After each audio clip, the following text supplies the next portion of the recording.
With this underrated feature, you will be able to control your Samsung device with just one finger. Head over to the Google Play Store and download one-handed operation.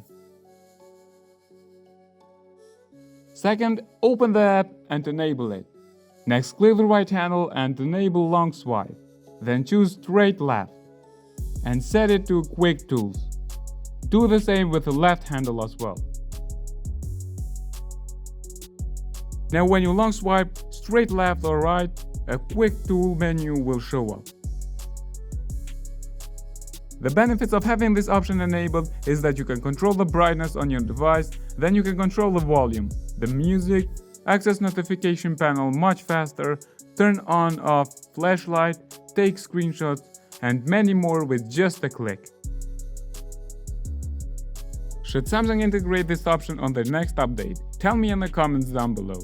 Do you want to learn on how to enable vertical app drawer on your Samsung stock launcher? Then check out this next video.